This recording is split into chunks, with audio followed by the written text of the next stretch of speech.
सतगुरुदेव की जय।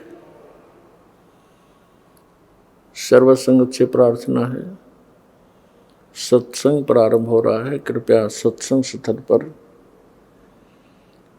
शांतिपूर्वक विराजमान होकर के श्रद्धा से सत्संग सुने।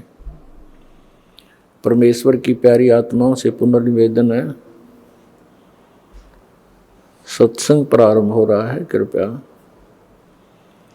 सत्संग स्थल पर शांतिपूर्वक विराजमान होकर के श्रद्धा से सत्संग सुने।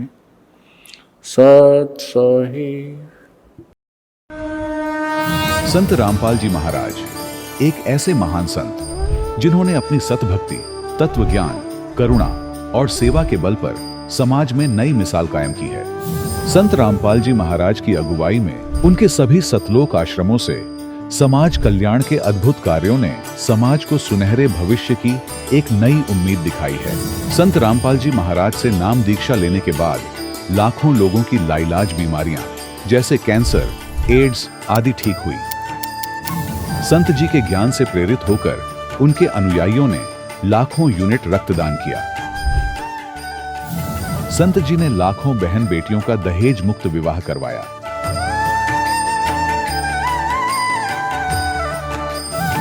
संत जी ने लाखों लोगों का नशा छुड़वाया, करोड़ों उजड़े परिवार बसे। संत जी के आश्रमों में समागम के दौरान निःशुल्क नेत्र चिकित्सा, दंत चिकित्सा प्रदान की जाती है। संत रामपाल जी महाराज द्वारा समय समय पर पर्यावरण संरक्षण के उद्देश्य से बड़े स्तर पर वृक्षारोपण किया जाता है। संत जी ने जरूरतमंदों को तत्काल राहत पहुंचाने के लिए एम्बुलेंस सेवा शुरू की। संत जी अपने अनुयायियों को देहदान के लिए प्रेरित करते हैं, जिससे मानवता की सेवा और चिकित्सा क्षेत्र में सुधार हो सके। संत रामपाल जी महाराज के सभी आश्रमों में हर रोज निःशुल्क भंडारा आयोजित किया जाता है, जहां हर वर्ग, हर जाति और हर धर्म के लोग एक साथ बैठकर भोजन करते हैं।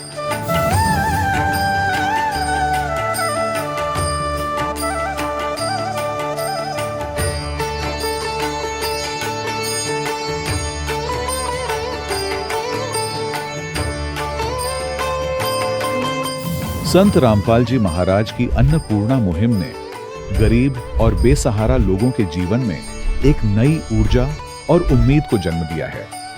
घर घर खाद्य सामग्री और जरूरी मदद पहुंचाकर संत रामपाल जी महाराज ने लोगों को दुख और मजबूरी से लड़ने की ताकत प्रदान की है।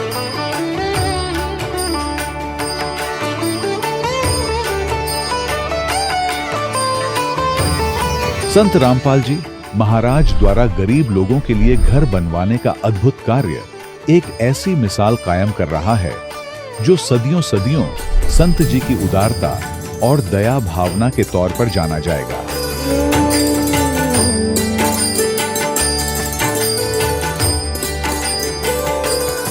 संत रामपाल जी महाराज के आश्रम में हजारों बुजुर्गों को सम्मान और प्यार के साथ जीवन जीने का अवसर मिलता है। उनके खाने, रहने और स्वास्थ्य की पूरी जिम्मेदारी संत रामपाल जी महाराज उठाते हैं। अनाथ बच्चों के लिए संत रामपाल जी महाराज के सभी आश्रम किसी वरदान से कम नहीं।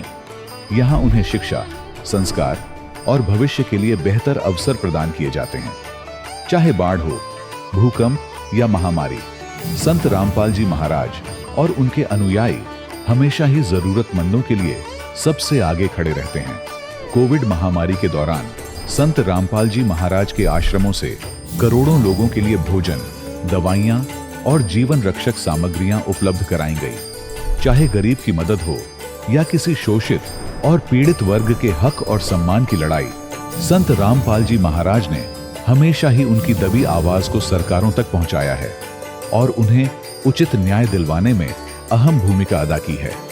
समाज में आध्यात्मिक और सामाजिक मूल्यों के प्रति जागरूकता लाने में संत रामपाल जी महाराज हर कदम पर मानवता के सच्चे सेवक साबित हुए हैं। संत रामपाल जी महाराज का जीवन हमें सिखाता है कि सच्ची सेवा वही है जो निस्वार्थ भाव से की जाए। आइए हम भी इस महान सेवा के कार्य में इस महान संत से जुड़ें और संत रामपाल जी महाराज से नाम दीक्षा लेकर अपने जीवन को धन्य बनाएं।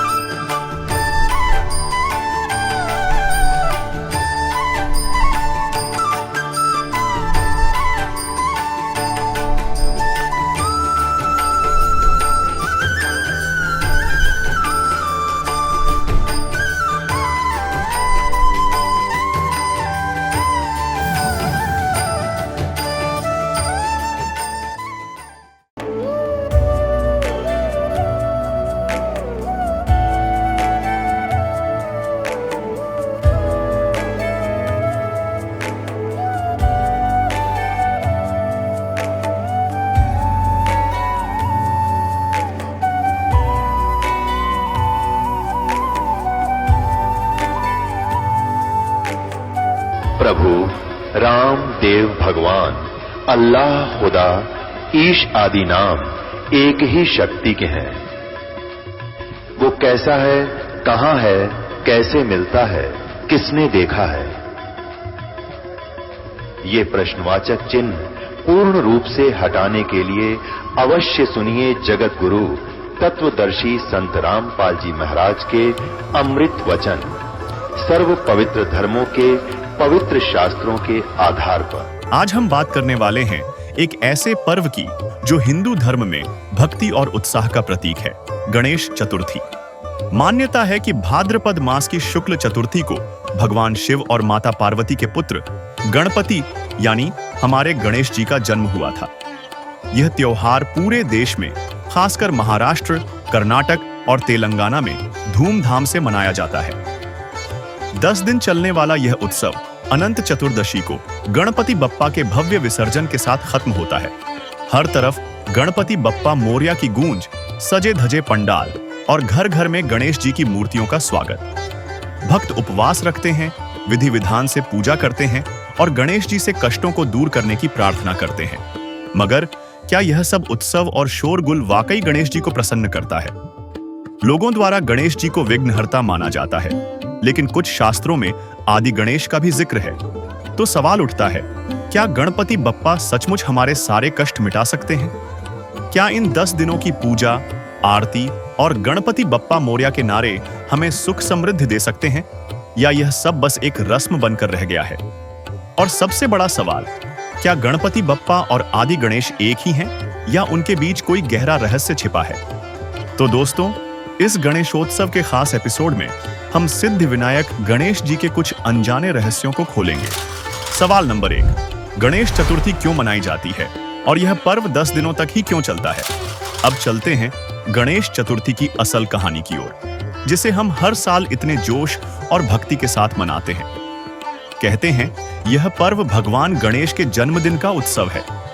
पौराणिक कथाओं में तो यही सुनाया जाता है कि माता पार्वती ने स्नान से पहले मिट्टी और हल्दी से एक बालक बनाया, उसमें प्राण डाले और नाम रखा गणेश।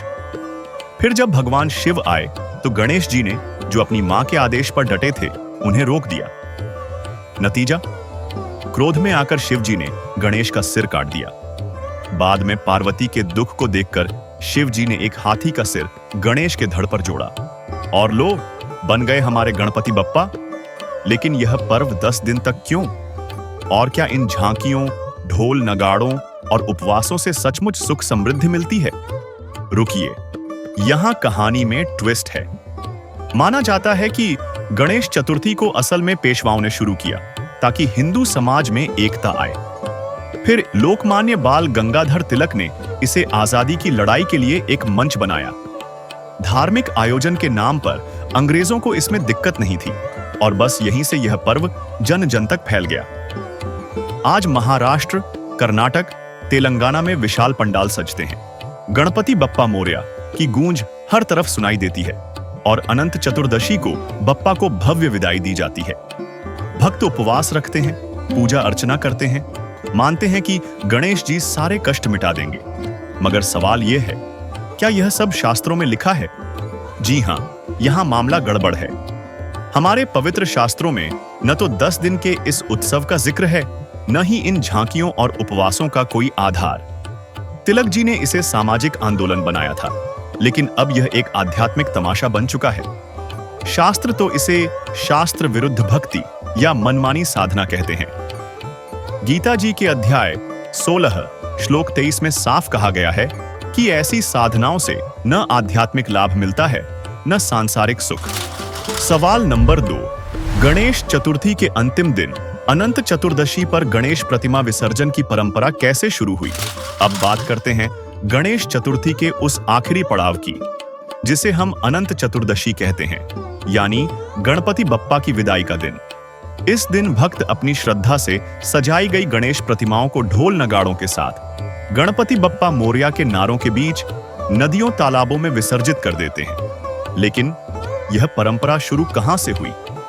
कहते हैं यह सब पेशवा काल में, खासकर बाल गंगाधर तिलक के समय तब शुरू हुआ जब गणेश उत्सव को सामाजिक एकता और आजादी की लड़ाई का मंच बनाया गया। मिट्टी, कागज और सस्ती सामग्री से बनी मूर्तियों को पूजने के बाद जल में विसर्जित करना एक रिवाज बन गया। मगर सवाल यह है, क्या यह सब सचमुच गणेश जी को खुश करता है? आपने देखा होगा, विसर्जन के बाद मूर्तियां नदियों के किनारे टूटी फूटी पड़ी रहती हैं। जल प्रदूषण फैलता है, पर्यावरण को नुकसान होता है। क्या गणपति बप्पा, जिन्हें हम विघ्नहर्ता कहते हैं, ऐसी विदाई से प्रसन्न होंगे? 10 दिन तक उनकी मूर्ति को सिर माथे बिठाकर पूजना और फिर 11वें दिन नदी में फेंक देना, क्या यह भगवान का सम्मान है या हमारी मनमानी? सोचिए, गणेश जी कोई खिलौना तो नहीं कि जब मन किया घर ले आए और जब मन भरा पानी में डुबो दिया। और सबसे बड़ा सवाल, क्या हमारे शास्त्रों में कहीं लिखा है कि गणपति ने खुद कहा हो कि उनकी मूर्ति बनाओ, पूजो और फिर विसर्जित कर दो? नहीं ना। यह परंपरा तो गुलामी के द्वार में लोगों को एकजुट करने का जरिया थी, जो अब एक आध्यात्मिक तमाशा बन चुकी है। हमारे पवित्र शास्त्र इस मूर्ति पूजा और विसर्जन की प्रथा का समर्थन नहीं करते। इस विषय में गीता जी और पुराणों में क्या कहा गया है? और गीता अध्याय नंबर 16 के श्लोक नंबर 23 में कहा कि शास्त्र विधि को त्याग कर जो मनमाना आचरण करते हैं, देखिएगा गीता अध्याय नंबर 16 के श्लोक नंबर 23 में दिखाते हैं आपको, 23 और 24 में। गीता अध्याय नंबर 16 के श्लोक नंबर हम दिखाते हैं आपको 23 में। जो पुरुष शास्त्र विधि को त्याग कर अपनी इच्छा से मनमाना आचरण करता है, वह न सिद्धि को प्राप्त होता है, न परम गति को, और न सुख को ही। अब 24 में बताया कि इससे तेरे लिए, छोड़ में जाएगा 24वां श्लोक, इससे तेरे लिए कर्तव्य की व्यवस्था में कौन से कर्म करने चाहिए भक्ति के, कौन से ना करने चाहिए, शास्त्र ही प्रमाण है। ऐसा जानकर तू शास्त्र विधि से नियत कर्म करने योग्य है, यानी शास्त्रों में जो वर्णित है वही साधना कर, अन्य करेगा तो कोई लाभ नहीं होगा, यूजलेस। जबकि श्रीमद् भागवत महापुराण स्कंध 10 अध्याय 84 श्लोक 11 व 13 में स्पष्ट लिखा है कि जो मिट्टी, पत्थर, काष्ठ यानी लकड़ी आदि पार्थिव विकारों को ही इष्ट देव मानता है और जो केवल जल को ही तीर्थ समझता है, वह मनुष्य होने पर भी पशुओं में भी नीच गधा ही है। इसके अलावा संक्षिप्त गरुड़ पुराण धर्मकांड प्रेतकल्प अध्याय 38 पृष्ठ 565 में लिखा है, देवता कभी काष्ठ और पत्थर की शिला में नहीं रहते। सवाल नंबर 3, क्या गणपति बप्पा मोरया, ओम गणपतये नमः या वक्रतुंड महाकाय सूर्यकोटि संप्रभ जैसे मंत्रों का जाप करके हम सचमुच गणेश जी की कृपा पा सकते हैं? क्या इन मंत्रों और जय गणेश देवा जैसे भजनों की गूंज से साधक को मोक्ष या कोई खास फायदा मिल सकता है? सुनने में तो बड़ा अच्छा लगता है। ढोल नगाड़ों के साथ भक्ति में डूबकर ये मंत्र जपो और बप्पा सारी मनोकामनाएं पूरी कर देंगे। मगर यहां बात कुछ गड़बड़ है। हमारे वेदों और गीता में इन मंत्रों या भजनों का कोई जिक्र नहीं मिलता। जी हां, गणपति बप्पा मोरया या ओम गणपतये नमः, ये सब हमारे अपने बनाए मंत्र हैं जिन्हें शास्त्रों में कहीं जगह नहीं। गीता जी के अध्याय 16 श्लोक 23 में आपने पूर्व में देखा कि ऐसी मनमानी साधना से न तो भगवान प्रसन्न होते हैं, न ही साधक को सुख, शांति या मोक्ष मिलता है। तो फिर सवाल उठता है, गणेश जी और अन्य देवताओं की कृपा पाने का सही तरीका क्या है? शास्त्र कहते हैं कि असली भक्ति और सही मंत्र वही हैं जो तत्वदर्शी संत बताते हैं।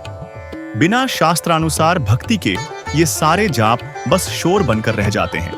और हां, शास्त्रों के मुताबिक केवल तत्वदर्शी संत ही वह सच्ची भक्ति और मंत्र दे सकते हैं जो मोक्ष का रास्ता खोलते हैं। तो आइए जानते हैं तत्वदर्शी संत रामपाल जी महाराज द्वारा बताई गई आदि सनातनी भक्ति विधि। आदर्श अक्षर मंत्र कौन सा है, आइए जानते हैं, जो संत रामपाल जी महाराज ने प्रमाणित करते हुए विस्तार से समझाया है। इस दोहे का यथार्थ अनुवाद है कि मनु और सतरूपा सतयुग के आदि में 12 अक्षरों के मंत्रों का जाप बड़े ही अनुराग अर्थात कसक के साथ करते थे।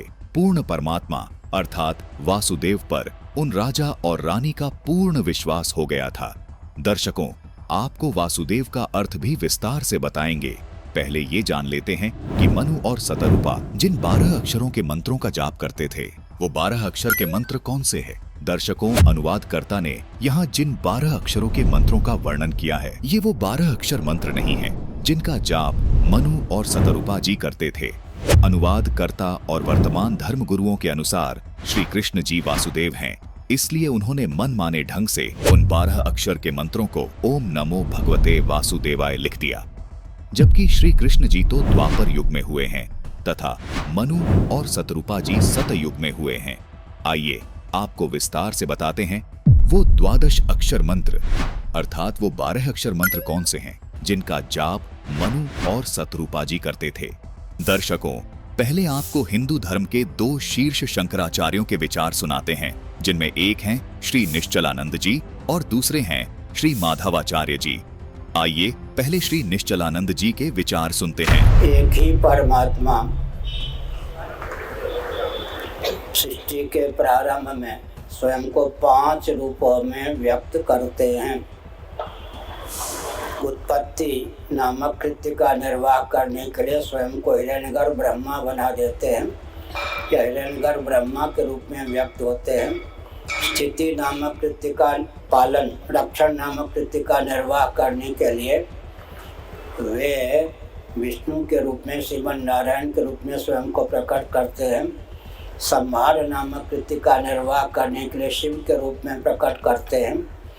निग्रह नामक कृत्य का निर्वाह करने के लिए, कृत्य माने कार्य, शक्ति के रूप में स्वयं को व्यक्त करते हैं। अनुग्रह नामक कृत्य का निर्वाह करने के लिए गणपति या गणेश के रूप में स्वयं को प्रकट करते हैं। श्री निश्चलानंद जी ने बताया है कि काल ब्रह्म के लोक में इन मुख्य 5 देवी देवताओं ने काल ब्रह्म की सारी व्यवस्थाओं को संभाला हुआ है।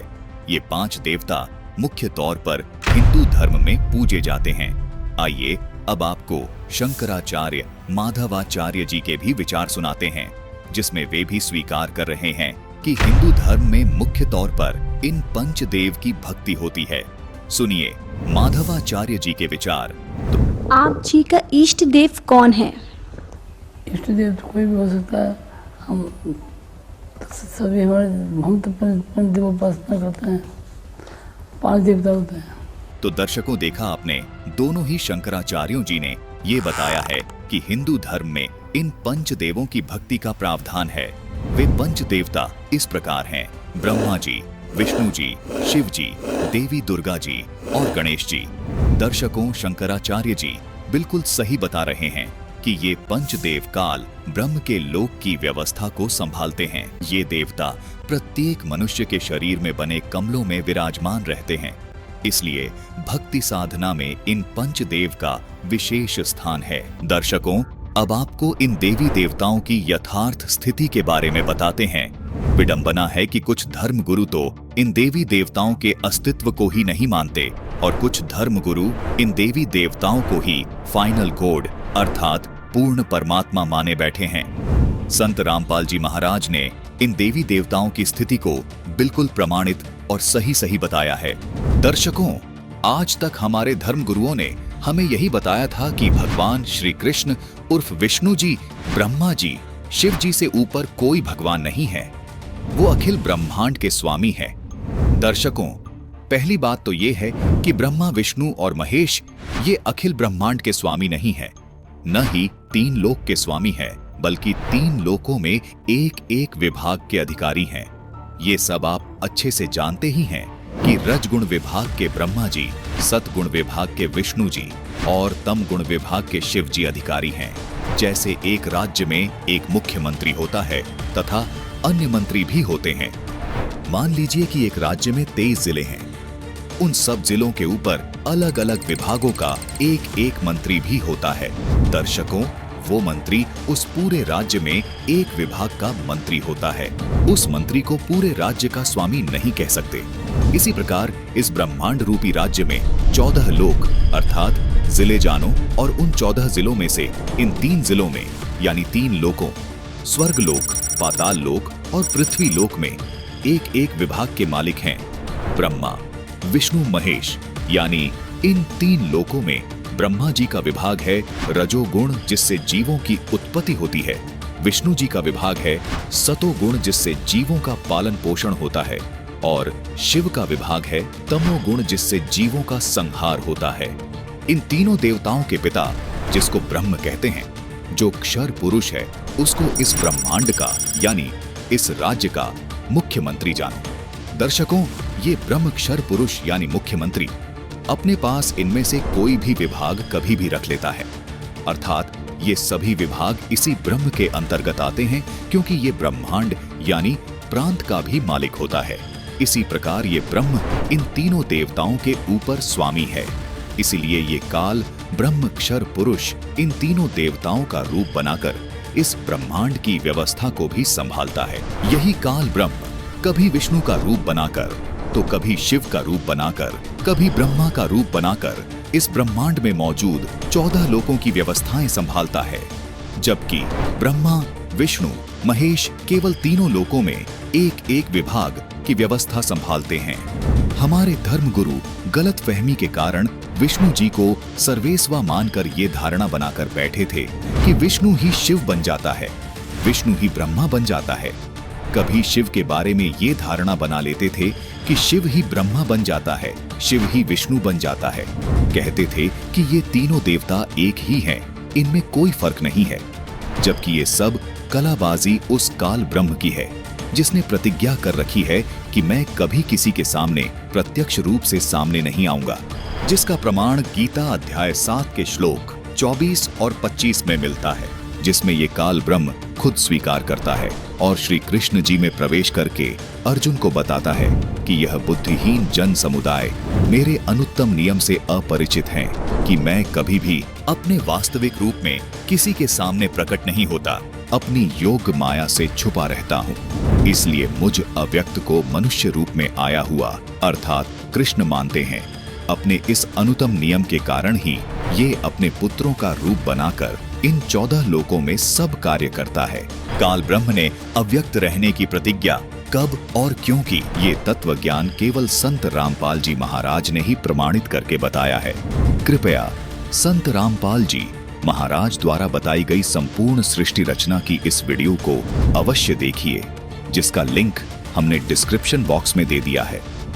जैसे मुख्यमंत्री किसी विभाग के कार्य की फाइल पर जब हस्ताक्षर करते हैं, यानी किसी विभाग का कार्य खुद करने जाते हैं, तो उस समय मंत्री की हैसियत से हस्ताक्षर करते हैं, जबकि होते वो मुख्यमंत्री ही हैं, लेकिन उस समय वो उस विभाग का कार्य देख रहे होते हैं। इसी प्रकार जब इस ब्रह्म को ब्रह्मा, विष्णु या शिव के स्तर का कार्य खुद करना होता है, तो इनका रूप बनाकर वहां प्रकट हो जाता है।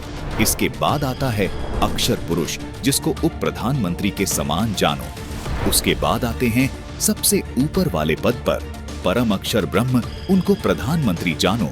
वो सब प्रांतों का स्वामी है और किसी भी राज्य के किसी भी जिले में हस्तक्षेप कर सकता है, अर्थात सब राज्यों का यानी सब लोगों पर ऑल ओवर कंट्रोलर होता है। अगर कोई एक विभाग के मंत्री को प्रधानमंत्री बताए तो ये उसकी नासमझी है।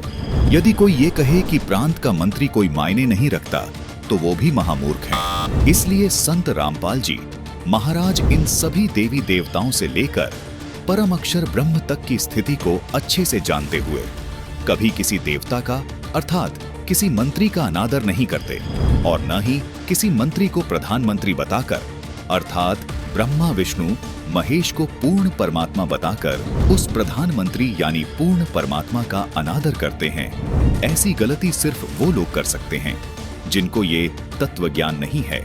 दर्शकों, आपसे पुनः निवेदन है कि इन सभी देवी देवताओं की और पूर्ण परमात्मा की संपूर्ण जानकारी प्राप्त करने के लिए डिस्क्रिप्शन बॉक्स में दिए गए लिंक पर क्लिक करके संपूर्ण सृष्टि रचना वीडियो को अवश्य देखिए। दर्शकों, आप संत रामपाल जी महाराज के प्रवचनों पर न सही, लेकिन अपने पवित्र शास्त्रों को कदापि अनदेखा नहीं कर सकते। ये सभी गूढ़ रहस्य संत रामपाल जी महाराज ने हमारे पवित्र शास्त्रों से ही बताए हैं। दर्शकों, काल ब्रह्म के लोक से निकलने के लिए तथा हर प्रकार की सुविधा प्राप्त करने के लिए इन्हीं पंच देवी देवताओं की साधना करनी होती है। दर्शकों, इनसे ये सब सुविधाएं प्राप्त करने के लिए इनकी साधना का 12 अक्षर मंत्र का जाप करना पड़ेगा। लेकिन दुर्भाग्य की बात है कि इन सभी शंकराचार्यों को तथा हिंदू धर्म के इन सभी कथावाचकों, धर्मगुरुओं और प्रचारकों को द्वादश अक्षर मंत्र की जानकारी नहीं है, जो इन्हीं 5 देवी देवताओं की साधना के यथार्थ मंत्र हैं। सभी शंकराचार्य तथा हिंदू धर्म के ये सभी कथावाचक, धर्मगुरु और प्रचारक इन देवी देवताओं का मूल मंत्र इस द्वादश अक्षर ओम नमो भगवते वासुदेवाय को माने बैठे हैं और इसी मंत्र का जाप करके मोक्ष की आस लगाए बैठे हैं। यदि सभी शंकराचार्यों तथा हिंदू धर्म के इन प्रचारकों की बात को सत्य माना जाए तो ये मंत्र 5 देवताओं की भक्ति अर्थात साधना का नहीं हो सकता, क्योंकि ये मंत्र तो केवल वासुदेव के लिए है, जिसे सभी शंकराचार्य जी श्री कृष्ण अर्थात विष्णु जी के तौर पर मानते हैं, जबकि शंकराचार्य जी खुद ये स्वीकार कर रहे हैं कि हिंदू धर्म में मुख्य 5 देवी देवता हैं जो काल ब्रह्म की सब व्यवस्थाओं को संभालते हैं और यही पंच देवता इस लोक में सर्व सुविधाएं प्राप्त करवाते हैं। दर्शकों, इन पंचदेव साधना के यथार्थ द्वादश अक्षर मंत्र आपके सामने उजागर करने जा रहे हैं, जिनको वर्तमान में केवल और केवल तत्वदर्शी संत रामपाल जी महाराज ने ही दुनिया के सामने उजागर किया है। तो आइए देखते हैं मनु और सतरूपा जी इन 5 देवी देवताओं के कौन से द्वादश अक्षर मंत्रों का जाप करते थे। दर्शकों, मनु और सतरूपा जी सतयुग के आदि में पंचदेव के यथार्थ मंत्रों का जाप करते थे, जिन मंत्रों को संत रामपाल जी महाराज भी प्रथम दीक्षा के समय में अपने शिष्यों को देते हैं। इन 5 देवों के मंत्रों के द्वादश अक्षर मंत्र इस प्रकार हैं, जिनका जाप मनु और सतरूपा जी करते थे। ओम किलिम हरिम श्रीम सोहम। दर्शकों, इस प्रकार इन अक्षरों को जोड़कर देखा जाए तो कुल 12 अक्षर बनते हैं। दर्शकों, ये 12 अक्षर का एक मंत्र कहलाता है और इस एक मंत्र को साधक को प्रतिदिन 108 बार करना होता है। यही वो 12 अक्षर मंत्र है। इनका जाप मनु और सतरूपा जी करते थे। ये आदि सनातनी पूजा के प्रथम चरण के मंत्र हैं। इन्हीं मंत्रों को संत रामपाल जी महाराज अपने शिष्यों को देते हैं। दर्शकों, आप सोच रहे होंगे ये जो ओम शब्द है इसको एक ही अक्षर क्यों गिना गया, जबकि सुनने व बोलने में एक प्रतीत नहीं हो रहा। इस शंका के निवारण के लिए हमें गीता जी अध्याय 8 के श्लोक 13 को देखना होगा, जिसकी संस्कृत में लिखा है कि ओम इति एकाक्षरम, जिसके अनुवाद में लिखा है कि ओम इस एक अक्षर रूप का अर्थात ब्रह्म के नाम का चिंतन करता हुआ। दर्शकों, गीता जी से ये स्पष्ट हो जाता है कि ओम को एक ही अक्षर गिना जाता है। इसी प्रकार यहाँ शिव पुराण में भी प्रमाण है कि वह प्रणव ओम नामक एक अक्षर हो गया। इसी प्रकार रामचरितमानस की इस चौपाई में भी अनुवादकर्ता ने ओम को एक अक्षर गिना है, तभी ये 12 अक्षर होते हैं। दर्शकों, इससे स्पष्ट है कि शास्त्रों के आधार पर ओम शब्द को एक अक्षर ही गिना जाता है। दर्शकों, किसी भी श्रद्धालु को ये शंका नहीं रहनी चाहिए कि ये अक्षर सही हैं या ये वाले अक्षर सही हैं। जैसा कि आप इसी रामचरितमानस की इस चौपाई में देख रहे हैं कि यहाँ अक्षर शब्द लिखा है, यहाँ ये अक्षर शब्द संत भाषा में लिखा गया है, जबकि इस अक्षर शब्द को अगर हम शुद्ध करके लिखेंगे तो ऐसे लिखेंगे। इसमें ना तो च शब्द है और न ही छ शब्द है, लेकिन ये दोनों ही शब्द अक्षर का बोध करवाते हैं। अनुवादकर्ता ने द्वादश अक्षर शब्द का अर्थ द्वादशाक्षर किया है, यानी अक्षर शब्द को अक्षर लिखा है, जो बिल्कुल ठीक है। इसी प्रकार इन मंत्रों को व्याकरण की दृष्टि से देखने में भिन्नता नजर आ रही है, लेकिन ये इन देवी देवताओं के मूल मंत्र होने का ही बोध करवाते हैं। इसी प्रकार एक और शब्द है, ये देखिए, रामचरितमानस की इस चौपाई में लच्छी शब्द है, जो कि संत भाषा में इस प्रकार लिखा गया है, लेकिन यदि इस शब्द को शुद्ध करके लिखेंगे तो लक्ष्मी शब्द बन जाएगा। इसी प्रकार रामचरितमानस के इस दोहे में ओरु शब्द लिपिबद्ध है, जो कि संत भाषा के दृष्टिकोण से लिखा गया है, लेकिन अनुवादक ने इस शब्द का अनुवाद करते समय ओरु को और लिखा है। दर्शकों, दोनों शब्द समान अर्थ का बोध करवा रहे हैं। इसी प्रकार लच्छी को अनुवादक ने लक्ष्मी लिखा है, अर्थात लच्छी संत भाषा के दृष्टिकोण से लिखा गया है और लक्ष्मी व्याकरण की दृष्टिकोण से लिखा गया है, लेकिन दोनों शब्द श्री लक्ष्मी का बोध करवाते हैं। ठीक इसी तरह जैसे यहाँ ये किलियम शब्द और ये किलिम शब्द दोनों ही श्री गणेश जी के मूल मंत्र का बोध करवा रहे हैं। इसलिए सभी श्रद्धालुओं से निवेदन है कि आप ये देखकर भ्रमित न हो कि एक ही मंत्र अलग अलग तरह से क्यों लिखा अथवा बोला गया है। दर्शकों, ये आदि सनातनी पूजा के प्रथम चरण के 12 अक्षर मंत्र हैं। इन मंत्रों को केवल पूर्ण संत से लेकर ही जाप किया जाता है। तत्वदर्शी संत ही इन मंत्रों को जाप करने की विधि बताता है। आपको शंका हो सकती है कि इन मंत्रों का प्रमाण और किस ग्रंथ में है। दर्शकों, ये तो प्रमाणित हो ही चुका है कि आदि सनातनी पूजा के अंतर्गत आने वाले इन 12 अक्षर मंत्रों को सतयुग के आदि में सत सुकृत रूप में आए कबीर परमात्मा ने मनु और सतरूपा को दिया था, जिसके कुछ वर्ष बाद ये भक्ति लुप्त हो गई। दर्शकों, यही 12 अक्षर मंत्र कलयुग में आज से लगभग 600 वर्ष पहले कबीर परमात्मा ने इन 12 अक्षर मंत्रों का जाप अपने शिष्यों को दिया था, जिसका प्रमाण आपको कबीर शब्दावली के पेज 77 पर देखने को मिलेगा, जिसमें कबीर साहिब जी का एक शब्द है, कर नैनो दीदार महल में प्यारा है। कबीर साहिब जी ने अपने इस शब्द में इन 12 अक्षर मंत्रों को स्पष्ट लिखा है। वाणी है कि कर नैनो दीदार महल में प्यारा है।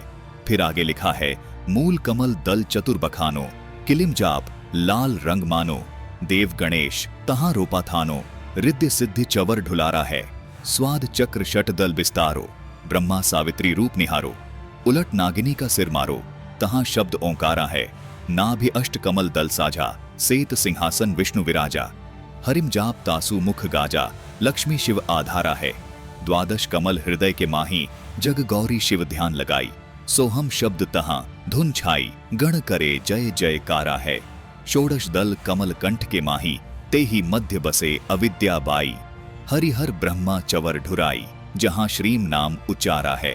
दर्शकों, कबीर साहिब जी के इस शब्द में वो 12 अक्षर मंत्र स्पष्ट लिखे हैं जो सृष्टि के आदि में मनु और सतरूपा जी करते थे।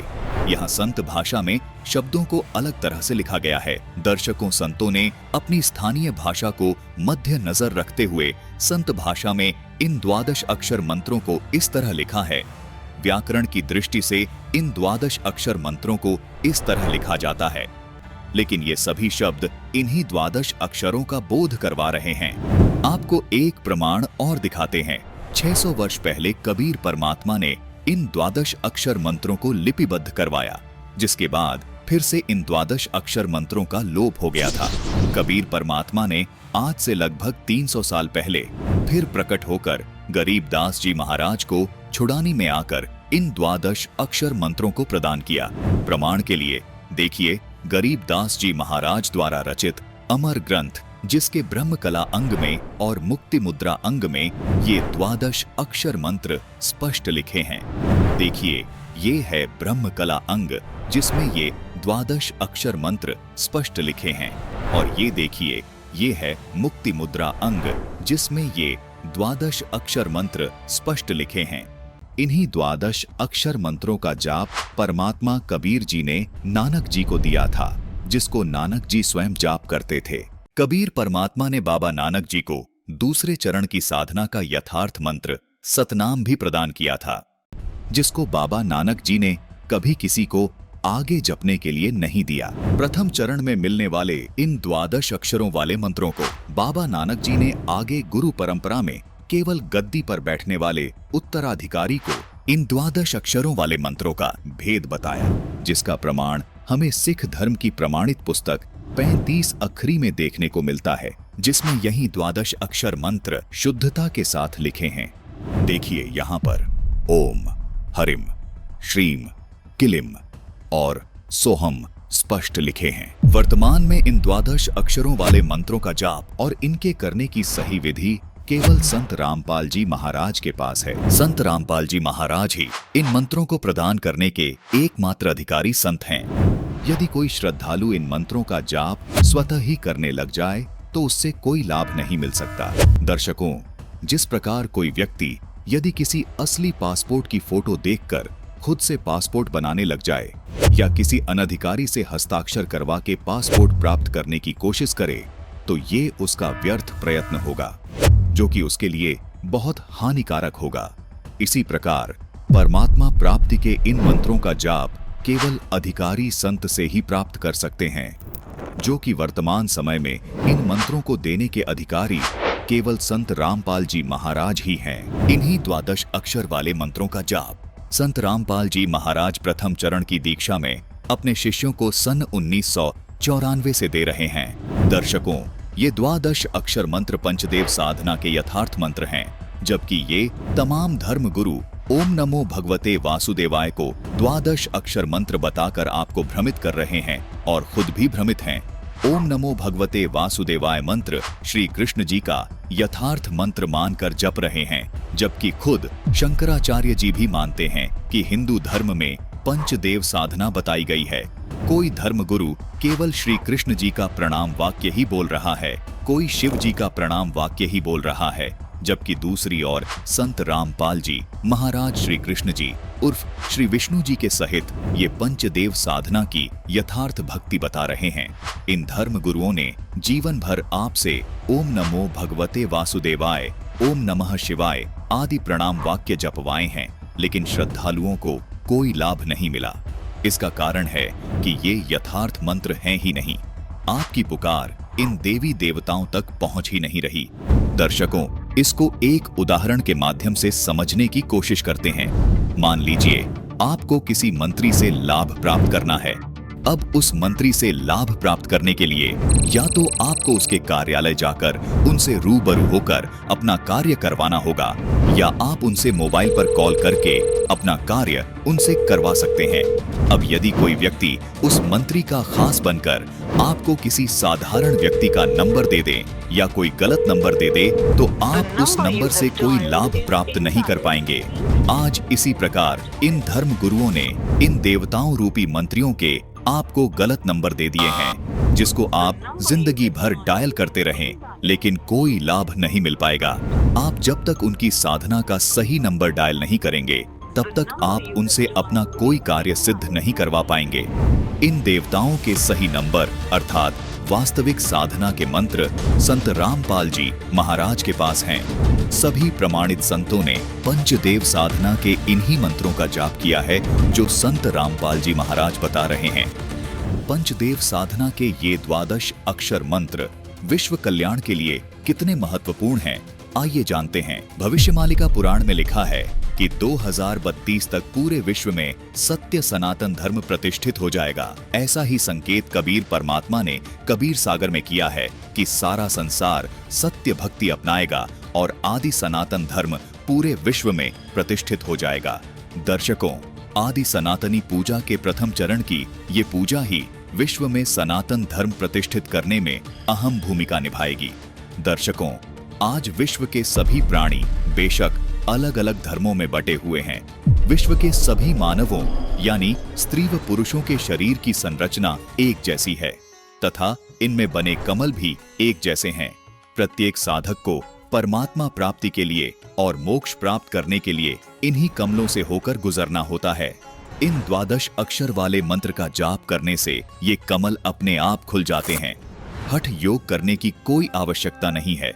जिस प्रकार ऋषिजन पहले हठ योग करके इन कमलों को खोलने का प्रयत्न करते रहे, जबकि कमलों को खोलने की आसान अवश्रेष्ठ विधि ये है जो संत रामपाल जी महाराज ने बताई है। यही विधि कबीर परमात्मा जी ने अपने शिष्य धर्मदास जी को बताई, अपने शिष्य गरीबदास जी को बताई। यही विधि बाबा नानक जी को तथा उन तमाम महापुरुषों को बताई जिनको कबीर परमात्मा स्वयं आकर मिले। इसी विधि से इन महापुरुषों का मोक्ष हुआ। इन सभी महापुरुषों ने अपने ग्रंथों में इस द्वादश अक्षर मंत्र को लिपिबद्ध कर दिया था, जिसका प्रमाण आपको संत रामपाल जी महाराज ने प्रमाणित करके दिखा दिया है। दर्शकों, विचारणीय विषय ये भी है कि यदि आज के वर्तमान धर्म गुरुओं के अनुसार यदि भक्ति साधना की जाए तो विश्व कल्याण नामुमकिन है, क्योंकि जो साधना मुस्लिम धर्म में बताई जा रही है वो हिंदू धर्म में तथा अन्य धर्मों में नहीं बताई जा रही। इसका मतलब हिंदू समाज का तथा अन्य धर्मों के लोगों का मोक्ष होना असंभव है। इसी प्रकार जो साधना हिंदू धर्म के धर्मगुरु बता रहे हैं वो साधना मुस्लिम धर्म व अन्य धर्मों में नहीं बताई जा रही। इसका मतलब मुस्लिम समाज के लोगों का तथा अन्य धर्मों के लोगों का मोक्ष होना असंभव है। वास्तव में सच तो ये है दर्शकों कि किसी भी धर्म के धर्म गुरुओं के पास विश्व कल्याण का तथा पूर्ण मोक्ष मार्ग का यथार्थ भक्ति का द्वादश अक्षर मंत्र नहीं है। केवल संत रामपाल जी महाराज ही विश्व में एकमात्र ऐसे संत हैं जो विश्व के संपूर्ण मानव समाज के लिए सभी धर्म ग्रंथों में प्रमाणित भक्ति को पूरे मानव समाज के लिए दे रहे हैं। इसी भक्ति से संपूर्ण मानव समाज का कल्याण हो सकता है। जैसे कबीर जी ने सभी धर्मों की पुण्य आत्माओं को ये सत भक्ति देकर मोक्ष प्रदान किया था, ठीक वैसे ही आज संत रामपाल जी महाराज हर धर्म के धार्मिक लोगों को ये यथार्थ भक्ति प्रदान करके मोक्ष का अधिकारी बना रहे हैं। ये पंचदेव समान रूप से विश्व के सभी प्राणियों के शरीर में बने इन कमलों में विद्यमान हैं। इन पंचदेव को प्रसन्न करने का तथा पूर्ण लाभ प्राप्त करने का ये एकमात्र द्वादश अक्षर मंत्र है जो जाप करने का है। संत रामपाल जी महाराज इस द्वादश अक्षर मंत्र का जाप दिन में कम से कम 108 बार अपने शिष्यों को जपने का निर्देश देते हैं, जो विश्व में केवल एकमात्र संत रामपाल जी महाराज ही दे रहे हैं। संपूर्ण विश्व के प्राणी इस द्वादश अक्षर मंत्र की जब साधना करेंगे तो चारों ओर खुशहाली और भाईचारा कायम होगा। पूरा विश्व एक हो जाएगा और आदि सनातन धर्म पूरे विश्व में प्रतिष्ठित हो जाएगा।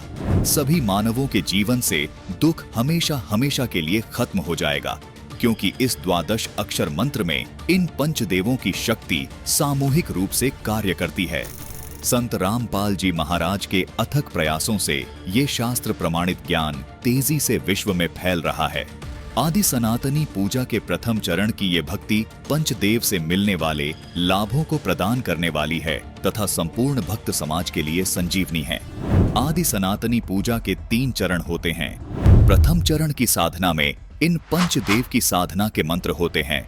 उसके बाद दूसरे चरण की साधना जो कि सनातनी पूजा भी कहलाती है, इसके मंत्र होते हैं ओम तत्, यहाँ तत् सांकेतिक मंत्र है। उसके बाद तीसरे चरण की साधना आदि सनातनी पूजा कहलाती है। इसके मंत्र होते हैं ओम तत्सत, यहाँ तत् और सत सांकेतिक हैं। भक्ति साधना के इन 3 चरणों को आप इस प्रकार समझें, जैसे प्रथम चरण की साधना जो कि पंचदेव पूजा है, उसको आप प्राथमिक शिक्षा जाने अर्थात 5वीं कक्षा तक की पढ़ाई जाने, जिसके पढ़ने से आपको आपके जीवन में केवल आंशिक लाभ प्राप्त होते हैं। लेकिन प्रथम चरण की ये साधना भक्ति मार्ग में बेहद महत्वपूर्ण है। जिस प्रकार 5वीं कक्षा तक की पढ़ाई पूरी किए बिना 10वीं 12वीं तक की पढ़ाई नहीं की जा सकती, इसी प्रकार प्रथम चरण की ये पंचदेव साधना किए बिना दूसरे व तीसरे चरण की साधना नहीं की जा सकती। दूसरे चरण की साधना जो कि सनातनी पूजा है, ये गीता अध्याय 15 के श्लोक 16 में बताए क्षर और अक्षर पुरुष की पूजा है। इसको आप उच्च शिक्षा अर्थात इसको आप 10वीं तक की कक्षा की पढ़ाई जाने, जो आपको प्राथमिक शिक्षा से कुछ ज्यादा लाभ देती है। तीसरे चरण की साधना जो कि आदि सनातनी पूजा है, गीता जी अध्याय 17 के श्लोक 23 में भी इसका वर्णन है। ये गीता अध्याय 8 के श्लोक 3 में बताए परम अक्षर ब्रह्म की पूजा है। इसको आप सर्वोच्च शिक्षा जाने, जो कि आपको सब सुख और लाभ प्राप्त करवाती है। दर्शकों, केवल संत रामपाल जी महाराज ही आध्यात्मिक मार्ग की भक्ति साधना इस प्रकार 3 चरण में पूरी करते हैं।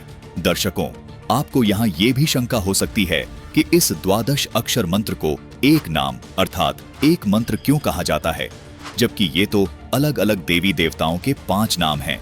दर्शकों, गीता जी अध्याय 17 के श्लोक 23 में ये जो ओम तत् सत मंत्र लिखे हैं, ये भी दिखने में 3 मंत्र हैं, लेकिन इन तीनों नामों को गीता जी में लिखा है कि ओम तत्सत। इस प्रकार का ये सच्चिदानंद घन ब्रह्म का ये नाम कहाँ है? मतलब आदि सनातनी पूजा के तीसरे चरण की साधना का ये एक नाम है। ये 3 नाम मिलकर एक नाम कहलाता है, जिसको संत रामपाल जी महाराज के शिष्य तीसरा नाम अर्थात सार नाम कहते हैं। इसी प्रकार प्रथम चरण की साधना में मिलने वाला द्वादश अक्षर मंत्र ओम, किलिम, हरिम, श्रीम और सोहम मिलकर एक नाम अर्थात प्रथम नाम कहलाता है। संत रामपाल जी महाराज वे उनके शिष्य हमेशा इन द्वादश अक्षर को प्रथम नाम ही पुकारते हैं। इसी प्रकार दूसरे चरण की साधना का ये ओम तथा तत् मंत्र एक ही नाम अर्थात दूसरा नाम अर्थात सतनाम कहलाता है। संत रामपाल जी महाराज के अनुयायी इन दोनों मंत्रों को प्राप्त करने के बाद कहते हैं कि हमें दूसरा नाम अर्थात सतनाम मिल गया है। अर्थात यहाँ दो नाम मंत्र होने के बाद भी ये केवल एक नाम ही कहलाता है, जिसको सतनाम कहते हैं। इसी प्रकार तीसरे चरण की साधना का ये ओम तत् सत मंत्र मिलकर भी एक ही नाम कहलाता है, जिसे संत रामपाल जी महाराज के अनुयायी सारनाम कहते हैं, अर्थात तीसरा नाम कहते हैं। इसलिए यहाँ दर्शकों को कोई शंका नहीं होनी चाहिए कि इन द्वादश अक्षर मंत्र को एक नाम क्यों कहा है। दर्शकों, ये द्वादश अक्षर मंत्र मिलकर एक ही नाम कहलाता है। संत रामपाल जी महाराज इस प्रकार अपने शिष्यों को सनातनी पूजा के तीनों चरण की साधना का प्रथम नाम, दूसरा नाम और तीसरा नाम देते हैं। संत रामपाल जी महाराज पंचदेव पूजा और सनातनी पूजा के ये मंत्र सन 1994 से और आदि सनातनी पूजा के ये मंत्र 1997 से अपने सभी शिष्यों को दे रहे हैं। सवाल नंबर 4, क्या गणेश जी की पूजा से पापों से मुक्ति और 3 तापों के कष्टों से राहत मिल सकती है? क्या वे अपने भक्तों को पूर्ण लाभ प्रदान करने में सक्षम हैं? अब चलते हैं उस बड़े दावे की ओर जो गणेश भक्तों के दिलों में बसता है कि गणपति बप्पा की पूजा से सारे पाप धुल जाते हैं और 3 तापों यानी शारीरिक, मानसिक और दैविक कष्टों से छुटकारा मिल जाता है। सुनने में तो यह बड़ा लुभावना लगता है ना? मगर जब हम इस बात को अपने पवित्र शास्त्रों की कसौटी पर कसते हैं तो तस्वीर कुछ और ही नजर आती है। जी हां, शास्त्रों में इस दावे का उल्टा ही लिखा है। गणेश जी के पिता भगवान शिव, जिन्हें हम महादेव कहते हैं, स्वयं इतने समर्थ नहीं कि भक्तों के प्रारब्ध को बदल सकें। श्रीमद् देवी भागवत पुराण के 3 स्कंध में साफ है कि विष्णु जी, ब्रह्मा जी और शिव जी न तो कर्मों का फल कम कर सकते हैं, न ही ज्यादा। देखिए श्रीमद् देवी भागवत 3 स्कंद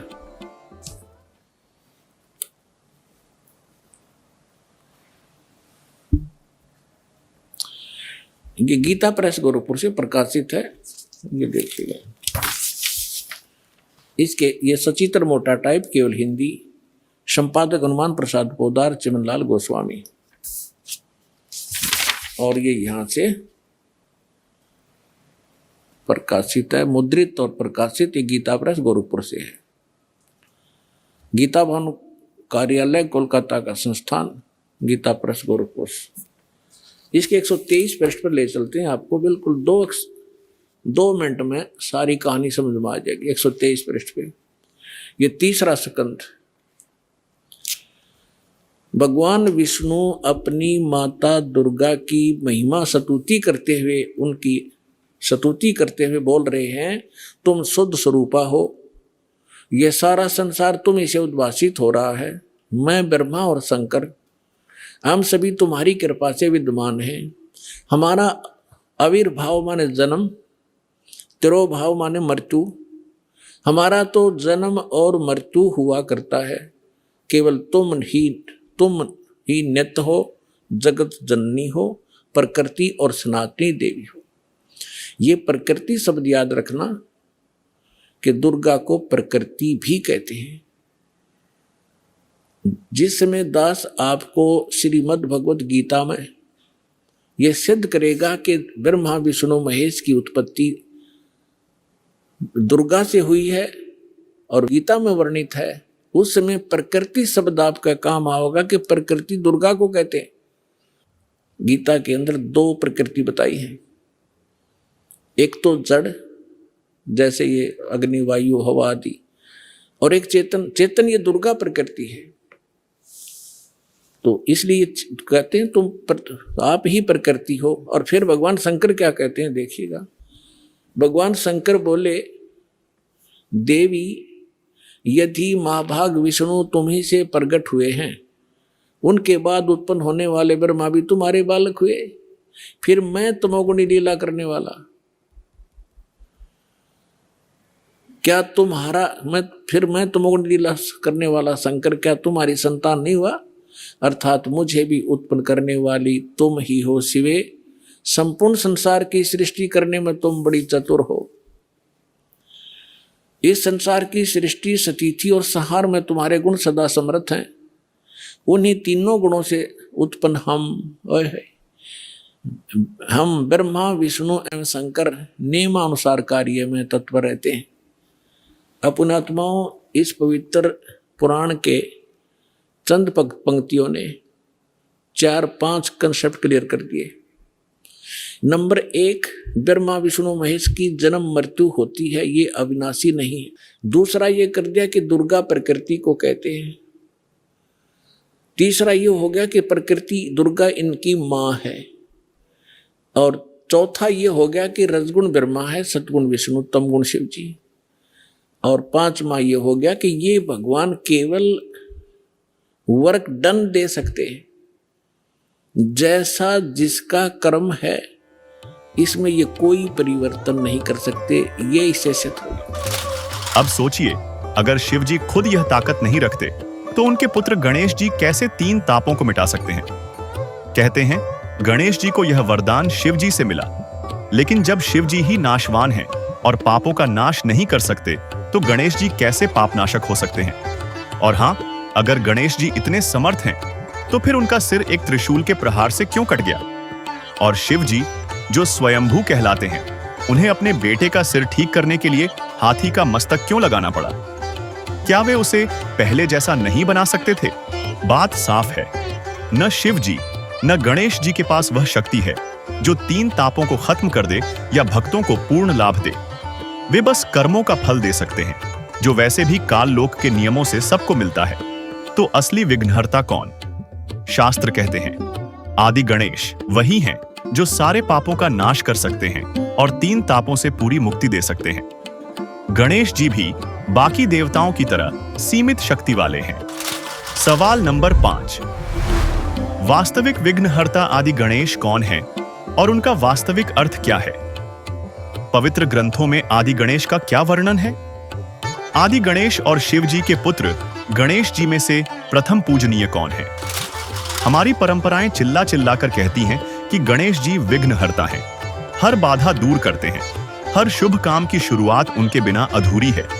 मगर शास्त्रों की कसौटी पर जब इस बात को परखते हैं तो तस्वीर उलट जाती है। जी हां, गौरीपुत्र गणेश, जिन्हें हम बप्पा कहते हैं, न तो पापों का नाश कर सकते हैं, न ही विघ्न को हटा सकते हैं। लेकिन फिर असली विघ्नहर्ता कौन। यहां आता है आदि गणेश का नाम, यानी सबसे पहला परमात्मा जिसने सर्व सृष्टि को रचा। दोस्तों, यह नाम शायद आपके लिए नया हो, मगर हमारे सूक्ष्म वेद जैसे प्राचीन ग्रंथों में इसका जिक्र साफ है और इसे खोलकर सामने ला रहे हैं तत्वदर्शी संत रामपाल जी महाराज। उन्होंने बताया कि सूक्ष्म वेद यानी अमर ग्रंथ साहिब में आदि गणेश का जिक्र अनेकों स्थान में आया है। जैसे अमर ग्रंथ के आदि गणेश पुराण अध्याय में लिखा है, गरीब जो सुमर सिद्ध होई, गणनायक गलता ना करो अनुग्रह सोई, पारस पद परवाना। आदि गणेश मनाऊं, गणनायक देवन देवा, चरण कमल लाऊं, आदंत करूं सेवा। परम शक्ति संगीतम, रिद्धि सिद्धि दाता सोई, अवगत गुण अतीतम, सत्य पुरुष निर्मोही, जगदम्बा जगदीशम, मंगल रूप मुरारी, तन मन अर्पों शीसम, भक्ति मुक्ति भंडारी। सुर नर मुनि जन ध्यावे, ब्रह्मा विष्णु महेशा, शेष शेष मुख गावे, पूजे आदि गणेशा। इंद्र कुबेर सरीखा, वरुण धर्म राय ध्यावे, समर्थ जीवन जी का, मन इच्छा फल पावे। 33 कोटि आधारा, ध्यावे 88, उतरे बहुजल पारा, कट है यम की फांसी। 33 कोटि आधारा, ध्यावे 88, उतरे बहुजल पारा, कट है यम की फांसी। इसके अलावा त्रिभंगी छंद अध्याय में लिखा है, यौह मान संदेशारे, सुन सद्गुरु उपदेशारे, क्या पूजय शंकर शेषारे, औह दुर्लभ देशारे, प्रथम पूज आदि गणेशारे। तथा राग जांगड़ा अध्याय के शब्द 2 की पहली पंक्ति में लिखा है, गणपति गौरी को सौरी संजम करे, आदि गणेश प्रथम मनावे। ब्रह्मा और विष्णु शिव की मदद संग ले, अलख जगदीश कबीर के सिर चढ़ावे। दोस्तों, संत रामपाल जी महाराज के मुताबिक आदि गणेश कोई और नहीं बल्कि परमात्मा कबीर साहिब हैं। जैसा कि अमर ग्रंथ साहिब के अध्याय राग जांगड़ा के शब्द 2 की पहली पंक्ति में आपने देखा, जो कि सृष्टि के रचयिता, सभी आत्माओं के पिता और वह शक्ति जो घोर पापों को नष्ट कर जन्म मृत्यु के चक्र से मुक्ति दे सकती है। गणेश का मतलब है गणों का प्रमुख, प्रजा का स्वामी, जो अपनी प्रजा को हर कष्ट से बचाए। तो चलिए अब आपको चारों वेदों से प्रमाण दिखाते हैं, जिससे स्वसिद्ध हो जाएगा कि कबीर साहिब ही वास्तव में सृष्टि के रचयिता, सभी आत्माओं के पिता और घोर पापों को नष्ट कर जन्म मृत्यु के चक्र से मुक्ति दिलाने वाले प्रभु हैं। देखिए, ऋग्वेद मंडल 1 सूक्त 1 मंत्र 5 में कहा गया है कि सर्व सृष्टि रचनहार कुल का मालिक कबीरदेव अर्थात कबीर परमात्मा है, जो तेजोमय शरीर युक्त है, जो साधकों के लिए पूजा करने योग्य है, जिसकी प्राप्ति तत्वदर्शी संत के द्वारा बताए वास्तविक भक्ति मार्ग से देव स्वरूप भक्त को होती है। फिर ऋग्वेद मंडल 9 सूक्त 94 मंत्र 3 में वेद ज्ञान दाता ने कहा है कि जो पूर्वोक्त परमात्मा कवियों की भूमिका करके अपना तत्व ज्ञान प्रदान करता है, वह कबीरदेव अर्थात कबीर प्रभु है, जिसकी प्रभुता सर्व ब्रह्मांडों के प्रभुओं पर है। वह सदा एक रस रहता है, अर्थात मरता व जन्मता नहीं है। वह मनुष्य सदृश शरीर से सुशोभित है। वहीं अथर्ववेद कांड 4 अनुवाक 1 मंत्र 7 में लिखा है कि जो परमेश्वर अचल अर्थात वास्तव में अविनाशी सबसे बड़ा स्वामी अर्थात परमेश्वर, आत्मा का आधार, जो पूर्ण मुक्त होकर सतलोक गए हैं, उनको सतलोक ले जाने वाला, सर्व ब्रह्मांडों का रचनहार, काल ब्रह्म की तरह धोखा न देने वाला स्वयं कबीरदेव अर्थात कबीर प्रभु है। यही परमेश्वर सर्व ब्रह्मांडों व प्राणियों को अपनी शब्द शक्ति से उत्पन्न करने के कारण माता भी कहलाता है, तथा पिता तथा भाई भी वास्तव में यही है तथा परमेश्वर भी यही है। इसके अलावा यजुर्वेद अध्याय 40 मंत्र 8 में कहा है कि कबीरदेव अर्थात कबीर परमात्मा महाविद्वान है, जिसका ज्ञान अछेद है, अर्थात उनके ज्ञान को तर्क वितर्क में कोई नहीं काट सकता। वह सर्वप्रथम प्रकट होने वाला, सर्व मनोकामना पूर्ण करने वाला तथा नाना प्रकार के ब्रह्मांडों को रचने वाला, स्वयं प्रकट होने वाला प्रभु है। तथा परमात्मा के आंखों देखे गवाहों की वाणियों को देखें तो संत गरीबदास जी ने कहा है, गरीब अनंत कोटि ब्रह्मांड का एक रति नहीं भार, सतगुरु पुरुष कबीर हैं कुल के सिरजनहार। गरीब परमेश्वर एक कबीर है, दूजा नहीं आधार, दास गरीब सकल सृष्टि का यूं ही सिरजनहार। संत दादू दयाल जी ने कहा है, जिन मोकू निज नाम दिया सोई सदगुरु हमार, दादू दूसरा कोई नहीं कबीर सृजनहार। वही गुरु नानक जी ने कहा है, यक अर्ज गुफ्तम पेश तोदर कून करतार, हक्का कबीर करीम तू बेअब परवरदिगार। उपरोक्त वाणी में श्री नानक जी ने स्पष्ट कर दिया कि हे हक्का कबीर अर्थात सत कबीर, आप कूण करतार यानी शब्द शक्ति से रचना करने वाले शब्द स्वरूपी प्रभु अर्थात सर्व सृष्टि के रचनहार हो। आप ही बेब यानी निर्विकार परवरदिगार यानी सर्व के पालन करता दयालु प्रभु हो। दर्शकों, वेदों और आंखों देखे गवाहों के इन सभी प्रमाणों से स्पष्ट हुआ कि वास्तव में सर्व सृष्टि के रचनहार कबीर परमात्मा हैं, जिन्होंने हम सभी आत्माओं को उत्पन्न किया। कबीर जी परमात्मा हैं जिन्होंने सर्व सृष्टि की रचना की। अब हम उस रहस्य से भी पर्दा उठाने जा रहे हैं जिसे संत रामपाल जी महाराज ने अपने सत्संगों में उजागर किया है, और वह रहस्य है कि कबीर परमात्मा ही पापों का नाश करने वाला है तथा संकटों से हमारी रक्षा करने वाला है। यकीन नहीं होता ना? तो चलिए अब हम अपने पवित्र वेदों में ही देखते हैं कि परमात्मा पाप नाश कर सकता है या नहीं। देखिए यजुर्वेद अध्याय 8 मंत्र 13। दर्शकों, यजुर्वेद अध्याय 8 मंत्र 13 में 6 बार लिखा है कि परमात्मा साधक के घोर पाप का भी नाश कर सकता है। स्वयं पढ़िए यजुर्वेद अध्याय 8 मंत्र 13, जिसमें लिखा है कि वेदों को बोलने वाला ब्रह्म कह रहा है कि हे पूर्ण ब्रह्म, आप सत भक्ति करने वाले भद्र पुरुष संत ऋषि द्वारा किए हुए पाप के क्षमा अर्थात विनाश करने वाले हो, साधारण व्यक्ति के किए हुए पाप के विनाश करने वाले हो। सत भक्ति चाहे पिता करे, उस पिता के किए हुए पाप के विनाश करने वाले हो। शास्त्र अनुकूल साधना चाहे कोई स्वयं करे, उसके अपने किए हुए पाप के विनाश करने वाले हो। और तो और आप पाप के पाप अर्थात घोर पाप के विनाश अर्थात क्षमा करने वाले हो। जो सतभक्ति करने वाला पाप चाहे शिक्षित अर्थात पंडित या अशिक्षित करे, उसके तथा सर्व सतभक्ति स्तुति करने वालों के पाप के विनाश करने वाले हो। जिससे स्पष्ट होता है कि संत रामपाल जी महाराज जी की यह बात सत्य है कि परमात्मा घोर पाप का भी नाश कर देता है। चलिए अब देखते हैं यजुर्वेद अध्याय 5 मंत्र 32 को और जानते हैं कि वह परमात्मा कौन है जो पापों का नाश कर अपने भक्त का जीवन सुखी कर देता है। देखिए दर्शकों, यजुर्वेद अध्याय 5 मंत्र 32 में लिखा है कि जो पूर्ण शांतिदायक है वह पाप का शत्रु अर्थात पाप विनाशक कबीर है। 2 स्थानों पर वास करता हुआ दुखदायी काल लोक में रहने वालों के कर्म बंधन का शत्रु अर्थात बंदी छोड़ रक्षा के लिए तुरंत आने वाला है। पवित्र करने वाला वायु के तुल्य है।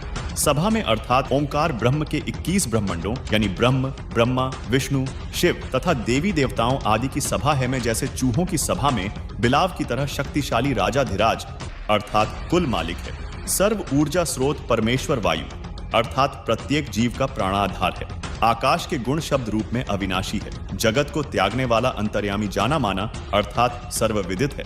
हवन में आहुति दिए घी का जैसे प्रारूप बदल जाता है अर्थात अधिक लाभदायक हो जाता है, ऐसे भक्ति से भक्त के गुण बदलने वाला स्वयं प्रकाशित सतलोक में रहने वाला है। भावार्थ है कि जो पूर्ण शांतिदायक है वह पाप नाशक परमेश्वर कबीरदेव यानी कबीर साहिब है। वह कर्मों के बंधन में बंधे हुओं के बंधन काटने वाला अर्थात बंदी छोड़ है, जो स्वयं प्रकाशित सतलोक में रहता है। यजुर्वेद के उपरोक्त मंत्र से सिद्ध होता है कि वास्तव में कबीर परमात्मा घोर पाप का भी नाश कर देता, जिससे हम सुखी होकर भक्ति कर सकते हैं। और इससे यह भी स्पष्ट होता है कि संत रामपाल जी महाराज द्वारा बताया जा रहा ज्ञान सत्य है। साथ ही ऋग्वेद मंडल 9 सूक्त 86 मंत्र 26 में लिखा है कि यज्ञ यानी धार्मिक अनुष्ठान अर्थात पूजा करने वाले भक्तों के लिए परमेश्वर सब रास्तों को सुगम करता हुआ उनके कष्टों को समाप्त करता है और साधक के पाप नाश करके शुद्ध करता है। अपने तेजोमय रूप को सरल यानी हल्के प्रकाश युक्त करके कबीरदेव यानी कबीर परमात्मा विद्युत यानी आकाशीय बिजली के समान तीव्र गति से चलकर आता है। बिजली की तरह क्रीड़ा करता हुआ श्रेष्ठ पुरुषों यानी नेक आत्मा भक्तों को मिलता है। उन्हीं नेक आत्माओं में से एक संत गरीबदास जी ने अपने सामने धर्मराज व कबीर परमात्मा के मध्य हुई वार्ता में बताया है। सुनिए। यहाँ क्या बता रहे हैं कि परमात्मा जब ऊपर लेकर गए गरीबदास जी को, तो परमेश्वर के शरीर से वहां जब उसने देखा ऐसी चमक थी और धर्मराज अपनी सिंहासन पर विराजमान था, न्यायाधीश। परमात्मा वहां प्रवेश किया, एकदम वो कुर्सी छोड़ कर खड़ा हो गया, सिंहासन छोड़ कर, और ऐसे जैसे एक उच्च अधिकारी के सामने बहुत निम्न सत्र का अधिकारी करबद्ध होकर के सावधान हो जाता है और वो डांट लगाता है। उच्च अधिकारी छोटे अधिकारी को अपना आदेश देता है अपनी लैंग्वेज में, और वो सब स्वीकार्य करता है, जो एक शिष्टाचार होता है। तो क्या कहते हैं, धर्मराज दरबार में देई कबीर तलाक, मेरे भूले चूके हंस को तू पकड़िए मत कजाक। है जिस धर्मराज के सामने ब्रह्मा विष्णु महेश की हिम्मत नहीं जाके को अपशब्द बोल दे, ये तो आप यहीं देख लो, अपने चीफ जस्टिस के सामने प्रधानमंत्री की हिम्मत नहीं, उसको जाके कुछ वहाँ प्रधानमंत्री के सामने भी सिंहासन नहीं छोड़ेगा चीफ जस्टिस। हाँ, राष्ट्रपति जब जाएगा उसने पद छोड़ना पड़ेगा राष्ट्रपति के लिए। हमारे राष्ट्रपति इतने सर्वमान्य होते। इसी प्रकार जब धर्मराज ने देखा कि राष्ट्रपति आगे यानी पूरी विश्व के मालिक एकदम कुर्सी छोड़कर खड़े हो गए, परमात्मा क्या कहने लगे, धर्मराज दरबार में देई कबीर तलाक, मेरे भूले चूके हंस को तू पकड़िए मत कजाक। कि मेरा हंस और गलती से नाम भी त्याग दिया हो, गलती से ना जान रहा हो, जानबूझ कर बकवाद करे, उसका तो माफी है नहीं। और किसी कारण से भी आपने नाम ले रखा है और आपका ना जान रहा है, फिर छोड़ छाड़ गए कुछ दिन, तो जब आपकी मृत्यु होगी तो परमात्मा कहते हैं आपको वहाँ ले जाया जाएगा धर्मराज के पास, तो क्या कहते हैं, आपने जो 2-4 साल भक्ति कर ली, 2-4 वर्ष संत दास के यथार्थ नाम की, तो इन सभी मंत्रों का जो जाप आप कर रहे हो शरीर के अंदर, ब्रह्मा जी, विष्णु जी, शिव जी, गणेश जी, दुर्गा जी का, इनकी बहुत सी भक्ति संग्रहित हो जाती है, क्योंकि ये बहुत गजब का मंत्र है। इसके आधार से फिर आपको कोई किसी को विष्णु जी के लोक में कुछ दिन जाना पड़ेगा, वहाँ पर पुण्य खत्म करोगे, फिर वहाँ से पुण्य खत्म होते ही आपको ब्रह्मा जी के लोक में भेज देंगे, वहाँ देवता बन करोगे, फिर विष्णु जी के लोक में, फिर शिव जी के लोक में, अपनी सारी पूंजी नाश करके और फिर नरक लोक में। अब परमात्मा कहते हैं, तो वहाँ जब धर्मदास जी को परमात्मा धर्मराज के दरबार में धमका रहे थे कि मेरे भूले चूके हंस को भी तो पकड़िए मत कजाक, खबरदार मेरे हंस को तूने, जिसने न्यू कह दिया कि मैं कबीर साहब का उपदेश ले रखा था, और आपको पता ही होगा वो कौन सा नाम जाप कर रहा है, उसकी भक्ति से पता लग जाएगा, तो उसको पकड़ना नहीं।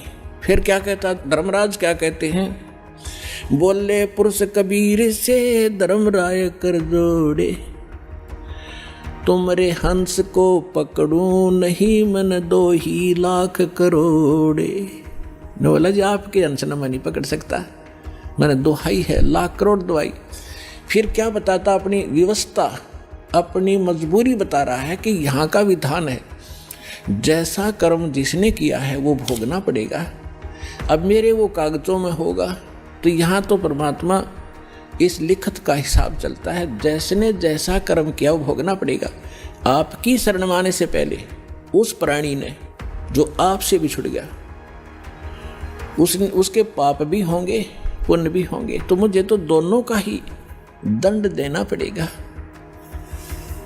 तो परमात्मा क्या कहते हैं, धर्मधारी जारी नरा और भांग तमाकू खाई, यानी पहले कितनी गलती कर रखी है इसने। मद आहारी शराब पीने वाले, यानी और भी बहुत सी गलतियां जो कर दी हों, तमाकू भांग खाते हों, और पर्दा पर घर तकें, दूसरे की पत्नी में पूरी नीयत रखते हैं, दूसरे के घर को तकते हैं, यानी चोरी दाव लगाते हैं, उनको पकड़ूं के नहीं। आपकी शरण माने से पहले जिन्होंने जो गलतियां ये कर रखी हैं दाता, उनको पकड़ूं के नहीं। मदहारी जारी नरा जो भांग तमाकू खाही, परदारा पर घर तकें जिनको लो अकनाही। धर्मराय विनती करे सुनियो पुरुष कबीर, हे भगवान कबीर सुनियो, जिनको तो पकड़ने पड़ेंगे और जड़नी पड़े जंजीर। अब परमात्मा क्या कहते हैं,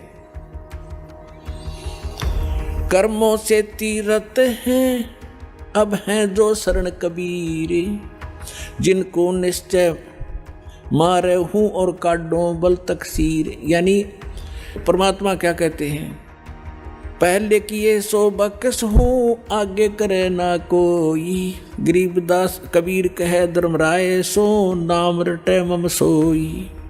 ये कर्म वरम ब्रह्मंड के मैं पल में करहूँ नेश, जिन हमरी दो ही दी सो करो हमारे पेश।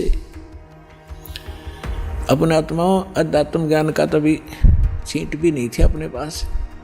इस जैसे आप देखते हो प्रत्येक देश में, प्रत्येक देश का एक राजदूत भवन होता है, ऐसे ही परमात्मा ने प्रत्येक ब्रह्मांड में अपना एक राजदूत भवन बना रखा है।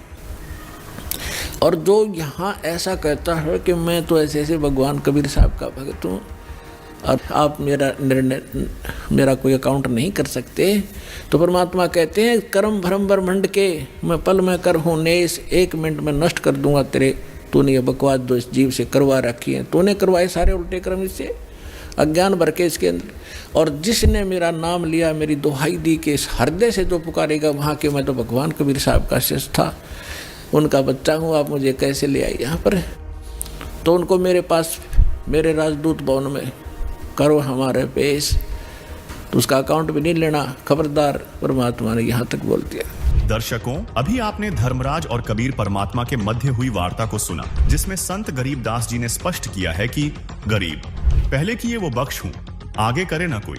कबीर कहे धर्मराय से, नाम रटई मम सोई, गरीब कर्म भ्रम ब्रह्मंड के, पल में करहूं नेश, जिन हमरी दो ही दई, सो करो हमारे पेश। यानी कबीर परमात्मा धर्मराज से कहते हैं कि जो पाप कर्म मेरी शरण में आने से पहले किए थे उनको क्षमा कर दूंगा, आगे वह भक्त पाप कर्म नहीं करेगा। अर्थात जो हमारी सच्ची भक्ति पूर्ण संत से लेकर करेगा उसके सर्व पाप नाश कर दूंगा। तथा कबीर परमेश्वर ने पुनः कहा कि इस काल लोक के सर्व संचित वर्तमान व प्रारब्ध कर्म जो भ्रमित करके कराए गए हैं, मैं अपने भक्त के उन सब पाप कर्मों को एक क्षण में नष्ट कर दूंगा। जिन्होंने मेरी दुहाई दी है यानी पुकार कर कहा है कि हम कबीर परमेश्वर के भक्त या भक्तमती हैं, उनका हिसाब अर्थात कर्मों का लेखा जोखा भी तू मत लेना, बल्कि उनको मेरे दरबार में त्रिकुटी पर बने सतगुरु स्थान पर पेश कर देना। उनके कर्मों का हिसाब मैं स्वयं करूंगा।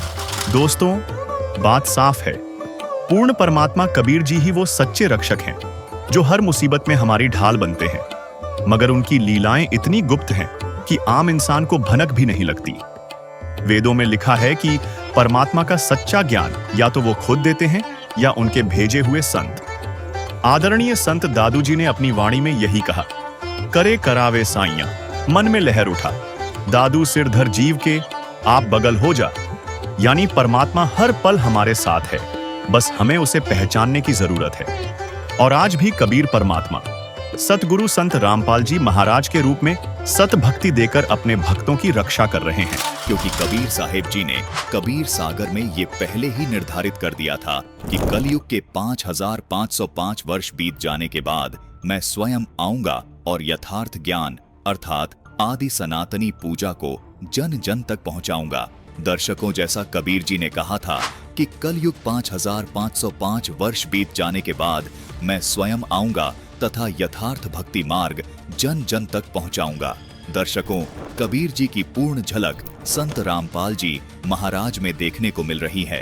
मम संत मुझे जान मेरा ही स्वरूपम, ये मत सोचना कि मैं ही आऊंगा, ये दास उसी का स्वरूप भेज रखा है, यानी अपना कुत्ता भेज रखा है, इसको कबीर परमात्मा ही जानो। इसमें श्रद्धालुओं को तनिक भी शंका नहीं करनी चाहिए कि संत रामपाल जी महाराज के रूप में स्वयं कबीर परमात्मा ही लीला कर रहे हैं। जिस प्रकार आज से 600 वर्ष पहले कबीर जी के ज्ञान को उस समय के तथाकथित विद्वानों ने स्वीकार नहीं किया था, उन्होंने कबीर जी का विरोध किया था, ठीक वैसी ही स्थिति आज संत रामपाल जी महाराज के साथ देखने को मिल रही है। कबीर जी जिस तरह निर्भीक और बेपरवाह अपने आध्यात्मिक ज्ञान को जन जन तक पहुंचा रहे थे, ठीक वैसे ही संत रामपाल जी महाराज कबीर परमात्मा के स्वरूप अपने द्वारा 600 वर्ष पहले शुरू किए जन कल्याण के मिशन को निरंतर आगे बढ़ा रहे हैं। दर्शकों, जो अद्भुत और प्रमाणित ज्ञान संत रामपाल जी महाराज ने उजागर किया है वो केवल कबीर परमेश्वर ही कर सकते हैं। ये आपकी श्रद्धा और विवेक पर निर्भर करता है कि आप संत रामपाल जी महाराज को कबीर जी द्वारा भेजे गए परम संत के तौर पर देखते हैं या कबीर जी के रूप में। लेकिन ये बात स्पष्ट है कि दोनों ही सूरत में मानव का कल्याण हो रहा है। मगर गौरी पुत्र गणेश की शक्ति सीमित है, जबकि आदि गणेश यानी कबीर साहिब वह पूर्ण शक्ति है जो साधक के पाप नष्ट कर काल के बंधनों से आजाद कराते हैं, सुख, शांति और मोक्ष देते हैं।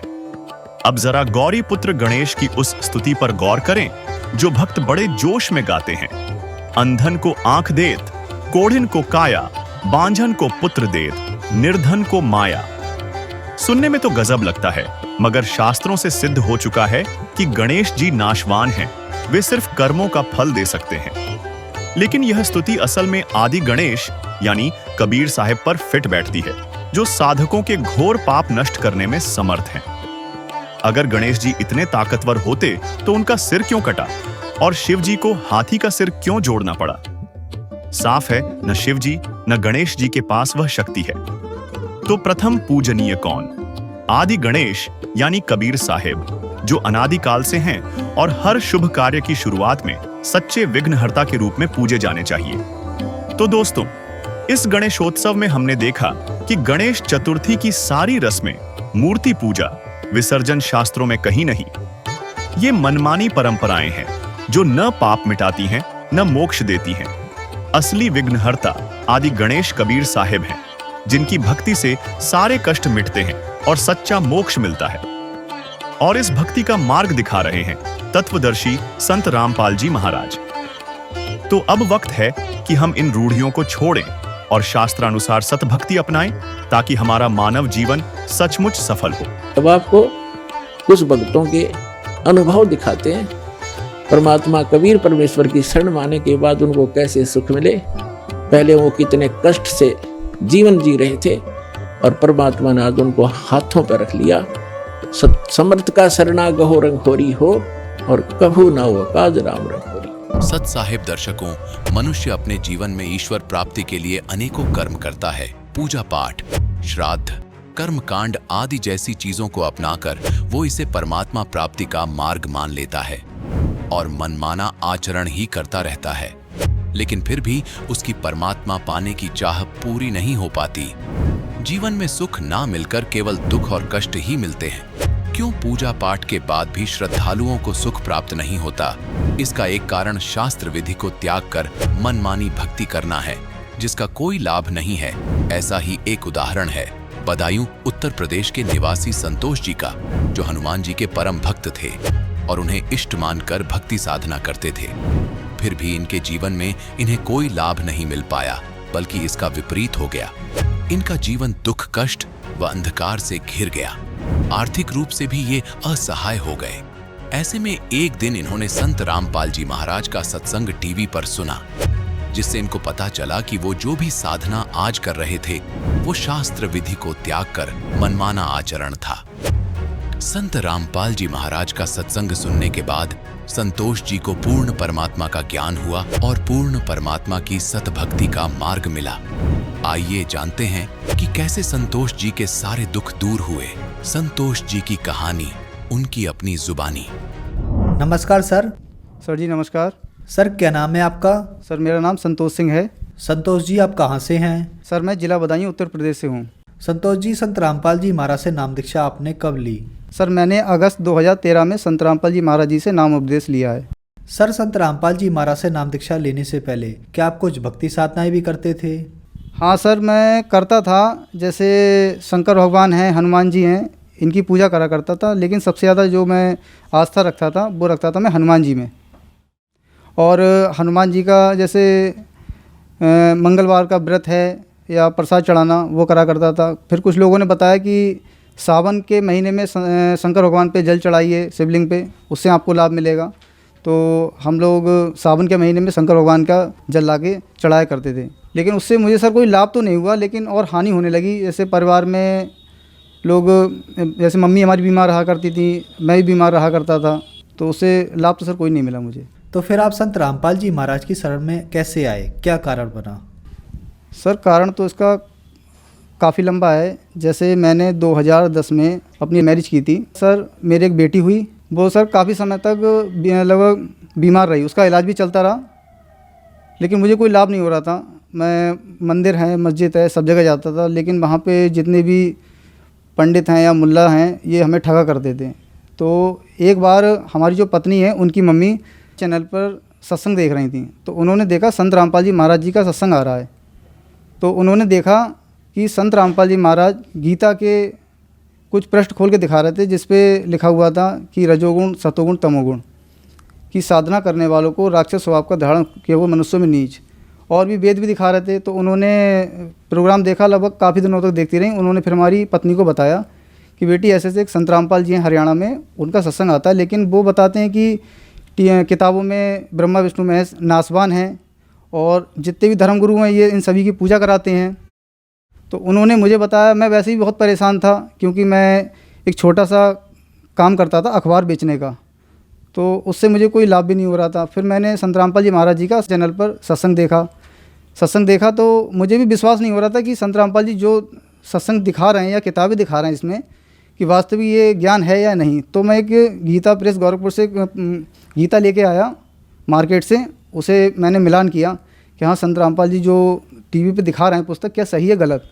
तो मैंने उसका मिलान किया तो वो सही निकला। फिर मैंने अपनी वाइफ से कहा कि भाई ये संत रामपाल जी का जो ज्ञान है, ज्ञान तो सही है, तो ये लेकिन मुझे हरियाणा जाना होगा। सर मैंने जैसे यहाँ से बदायूं से अपने हरियाणा गया संत रामपाल जी महाराज जी के आश्रम में, और वहाँ जाने के बाद वहाँ की मैंने व्यवस्था देखी कि व्यवस्था कितनी अच्छी है। फिर वहाँ पे संत रामपाल जी महाराज के कुछ हमें वहाँ पे अनुयायी मिले, उनसे मैं मिला। मिलने के बाद उन्होंने मुझे कुछ नियम बताए कि संत रामपाल जी के नियम है, जैसे पान पुड़िया सिगरेट दारू मीट मछली इसका सेवन नहीं करना है। तो मैंने कहा ठीक है कोई बात नहीं। फिर मैंने संत रामपाल जी महाराज जी से नाम उपदेश लिया।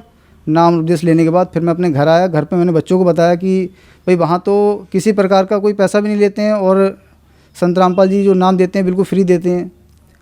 फिर मैंने बच्चों को भी जुड़वाया अपने 2014 में। संतोष जी, संत रामपाल जी महाराज से नाम दीक्षा लेने के बाद क्या आपको कुछ लाभ भी प्राप्त हुए? हाँ सर, मुझे लाभ बहुत हुए, क्योंकि मेरी जो आर्थिक स्थिति थी सर बहुत कमज़ोर थी। क्योंकि जिस पे दुख बीतता है ना सर वही जानता है कि कहते नहीं है, जब अपने किसी प्रकार का कोई दुख होता है तो वो दूसरों को नहीं बता सकता और ना दूसरा कोई इंसान समझ सकता है। जैसे मेरी एक बेटी थी तो उसका मैंने इलाज करवाया था। तो सर 5.5 महीने सर उसका इलाज चला, लेकिन उस पर कोई भी मेडिसिन काम नहीं कर रही थी। मैंने उस समय संत रामपाल जी से नाम नहीं ले रखा था, लेकिन उसका इलाज कराते कराते वो लेकिन ख़त्म हो गई। फिर मुझे देवी देवताओं पर विश्वास नहीं रहा। मैंने कि ऐसे भगवान कैसे हैं कि अपने हम भक्ति भी करते हैं और हमें कोई लाभ भी नहीं मिलता है। फिर मुझे संत रामपाल जी के बारे में जब पता लगा, मैं संत रामपाल जी महाराज जी से नाम लिया। नाम लेने के बाद मेरी हल्के हल्के आर्थिक स्थिति ठीक हुई। जो मेरे पे कर्जा था उस कर्जे से मेरा उद्धार हुआ। घर में कोई आ जाता तो बैठने तक की व्यवस्था नहीं थी हमारे घर में। आज परमात्मा की दया से हमारे घर में सब कुछ है। अब पहले मैं सर मांस भी खाता था, दारू भी पीता था, सारे गलत काम करता था और नंबर 2 का भी काम मैंने शुरू कर दिया धन इकट्ठा करने के लिए। लेकिन संत रामपाल जी के ज्ञान से पता लगा कि अगर हम चोरी करते हैं, मिलावट करते हैं, कोई भी गलत काम करते हैं तो उसका फल हमें भोगना पड़ेगा। मैंने सर संत रामपाल जी महाराज से नाम लेने के बाद जो भी नशा था या मांस वगैरह खाता था वो सारा मैंने छोड़ दिया। और अब नशा करना तो बहुत दूर है, अगर कोई पास में बैठ भी जाता है बीड़ी सिगरेट लेके तो उसे मना कर देते हैं, भाई ये मत पी और इसको पीना भी नहीं चाहिए। सर जैसे मैं एक बार क्या हुआ, मैं जैसे प्राइवेट जॉब करता हूँ तो अपनी बाइक से मैं आ रहा था, एक शहर हमारे पास बरेली, वहाँ से आ रहा था। तो अचानक मेरे शाम के लिए गुर्दे में क्या दर्द हुआ बहुत तेज़ी से। तो मैं समझा कि हो सकता है ये गैस का दर्द हो। तो मैंने बाइक रोके, एक मेडिकल से एक इनो का पैकेट लिया, उसके लिए पिया। मैंने सोचा हो सकता है गैस ठीक हो जाए, लेकिन वो दर्द ठीक नहीं हुआ। फिर मैंने संत रामपाल जी महाराज जी से प्रार्थना की मन ही मन में कि हे संत रामपाल जी महाराज, आप सबके दुख दूर करते हो, क्या इस दास के नहीं कर सकते हो? तो मैंने इस तरीके से प्रार्थना की, मुझे फिर कुछ राहत मिली। राहत मिलने के बाद फिर मैं बाइक से अपने घर आया। घर आने के बाद मैंने बच्चों को बताया, अपनी वाइफ़ के लिए, कि मुझे ऐसा ऐसा दर्द हुआ। तो मेरी वाइफ़ ने कहा आप एक बार इसका चेकअप कराइए, मतलब ऐसा दर्द क्यों हुआ। तो मैं 2-3 दिन में ऐसी टाला टूली करता रहा, लेकिन फिर भी बच्चे नहीं माने, हमारी वाइफ़। तो मैं अल्ट्रासाउंड कराने गया तो सर मेरे गुर्दे में 2.5 mm की पथरी पाई गई। तो डॉक्टर से मैंने कहा तो डॉक्टर बोला कुछ नहीं, आप दवा करा लेना और ठीक हो जाओगे। फिर मैं घर पे आया। घर पे आने के बाद फिर मैंने संत रामपाल जी महाराज जी से प्रार्थना की कि हे बंदी छोड़ सदगुरु रामपाल जी महाराज, आप सभी के दुख दूर करते हो, क्या इस दास के नहीं कर सकते? कि मैं फिर क्या कहते रोने लगा। कुछ नहीं, फिर मैंने अमृत जल लिया। अमृत जल लेने के बाद और प्रणाम करके जैसे ही खड़ा हुआ और फिर तब से आज तक लगभग मुझे 1.5-2 साल हो गई, मेरे ऐसे कोई दर्द नहीं है। फिलहाल मैं ठीक हूँ अब। सर मेरा एक जैसे बेटा है मेरा, इस समय लगभग 6 साल का है। जब उसका जन्म हुआ था तो सर उसके कूल्हे पे एक गांठ थी छोटी सी। तो हमने सोचा क्यों नहीं भी इसको डॉक्टर को दिखाया जाए। हमारी वाइफ ने कहा, तो मैंने कहा भाई देखो डॉक्टर को क्या दिखाओगे, सबसे बड़े डॉक्टर तो घर के संत रामपाल जी महाराज जी हैं, वो सबके दुख दूर करते हैं, क्या हमारे नहीं करेंगे? तो हमने संत रामपाल जी महाराज जी से प्रार्थना लगवाई। प्रार्थना लगवाने के बाद संत रामपाल जी महाराज जी ने कहा कि भगवान पे विश्वास रखिए और भक्ति करते रहिए, परमात्मा दया करेंगे। तो सर आज बच्चा मेरा लगभग 6 साल का है और उसे कोई भी तकलीफ़ नहीं है। सर एक बार की बात बता रहा हूँ, मेरा बच्चा जब लगभग 1.5 साल का था तो गर्मियों का दिन था, वो बेड पे लेटा हुआ था और मैं अपने काम से बाहर गया हुआ था। तो पंखा चलते चलते अचानक बंद हो गया। तो मेरी पत्नी ने मुझे फ़ोन किया, भाई आज ये पंखा नहीं चल रहा है, बच्चा बहुत परेशान हो रहा है गर्मी में। तो मैं ठीक है, मैं बाहर हूँ, मैं शाम को लौटूंगा। शाम को आया तो मैं मिस्त्री को लेके आया, मैंने पंखा नहीं चल रहा है। तो सीढ़ी लगा के पंखा देखा तो पंखा ठीक था। जब उसने पंखा उतारा तो देखा कि जिस पे पंखा टंगा होता है वो बोल्ट कटा हुआ था। तो मैंने अपनी पत्नी से कहा कि पंखा ख़राब नहीं है, ये संत रामपाल जी महाराज जी की दया है, अगर आज ये पंखा बच्चे के ऊपर गिर जाता तो बच्चा आज ही ख़त्म हो जाता ये। तो वो एक तो हमें ये लाभ हुआ संत रामपाल जी महाराज से कि हमारा बच्चा बच गया। सर संत रामपाल जी महाराज से नाम दीक्षा लेने के बाद आपको बहुत सारे लाभ प्राप्त हुए। आपने शुरू में बताया कि संत रामपाल जी महाराज से नाम दीक्षा लेने से पहले आप देवी देवताओं की पूजा करते थे, तो क्या संत रामपाल जी महाराज से नाम दीक्षा लेने के बाद अभी भी आप देवी देवताओं की पूजा करते हैं? सर संत रामपाल जी जो साधना बताते हैं वो साधना बताते हैं वेदों गीता से प्रमाणित। लेकिन जितने भी धर्मगुरु हैं ये लोकवेद सुनाते हैं, ये बताते हैं कि ब्रह्मा विष्णु महेश ये अविनाशी हैं, ये नासवान नहीं है। लेकिन संत रामपाल जी विद प्रूफ प्रमाण सहित दिखाते हैं गीता से, वेदों से, कुरान से, बाइबल से कि जो पूर्ण परमात्मा कबीर देव है और जो यहाँ पे ब्रह्मा हैं, विष्णु हैं, शंकर हैं, दुर्गा हैं, ये यहाँ के प्रधान हैं। संत रामपाल जी महाराज किसी भी देवी देवताओं की पूजा छुड़वाते नहीं हैं, बल्कि शास्त्रों के अनुकूल संत रामपाल जी महाराज साधना बताते हैं। संत रामपाल जी महाराज बताते हैं कि जैसे हमारे किताबों में लिखा है कि जैसे ब्रह्मा विष्णु महेश नासवान है, ठीक है, तो जितना भी समाज है, समाज को ये देखना चाहिए कि संत रामपाल जी जिन पुस्तकों से दिखा रहे हैं कि वो सही है गलत, देखते तो है नहीं और उल्टा विरोध करते हैं। विरोध इसलिए करते हैं क्योंकि जितने भी विश्व में धर्मगुरु हैं इनकी आज दुकानें बंद हो रही हैं कि संत रामपाल जी का महाराज का अगर ज्ञान विश्व में फैल गया तो इनकी रोजी रोटी बंद हो जाएगी। सर, जो श्रद्धालु आज आपको टीवी पर देख रहे हैं, आप उनके लिए क्या संदेश देना चाहेंगे? सर, मैं संदेश तो नहीं दे सकता हूं, लेकिन जितने भी समाज के भाई बहन लोग हैं उनसे मैं हाथ जोड़कर प्रार्थना करना चाहता हूं कि संत रामपाल जी महाराज जी का ज्ञान आप सुनिए और समझिए कि संत रामपाल जी किसी की निंदा नहीं करते हैं, किसी देवी देवता की पूजा नहीं छुड़वाते हैं। संत रामपाल जी गीता वेदों से प्रमाणित ज्ञान दिखाते हैं। तो आप सभी लोगों से हाथ जोड़ के प्रार्थना है कि संत रामपाल जी महाराज जी का आप एक बार सत्संग अवश्य देखिए और पुस्तक उनकी है ज्ञान गंगा, उसको पढ़िएगा। और आप जिस भी धर्म से आप संबंधित हैं अपने उस धर्म की किताब को मिला के देखिए कि संत रामपाल जी महाराज जी जो ज्ञान दिखाते हैं क्या वो हमारी किताबों से प्रमाणित है या नहीं। और संत रामपाल जी महाराज का अगर ज्ञान अगर किताबों से प्रमाणित है तो आप लोग संत रामपाल जी महाराज जी से नाम दीक्षा लीजिए और अपना कल्याण कराइए। सर, संत रामपाल जी महाराज से नाम दीक्षा कैसे ली जा सकती है? सर, संत रामपाल जी महाराज जी का प्रोग्राम आता है चैनल पर, तो उस पर पट्टी आती है पीले रंग की, उस पर संत रामपाल जी महाराज जी के आश्रम के नंबर आते हैं। उन पर आप फ़ोन करके आप जिस भी स्टेट से संबंधित हैं तो आप अपने वहाँ का नाम नोट करा दीजिए, वो आपको बता देंगे कि आपके इस शहर में सेंटर बना है और वहाँ से आप संत रामपाल जी महाराज जी से नाम दीक्षा निःशुल्क प्राप्त कर सकते हैं। सर, धन्यवाद आपका। नमस्कार सर। तो पुण्यात्माओं, आपका कर्तव्य बनता है, कहते हैं आप तेरे जगतार ही,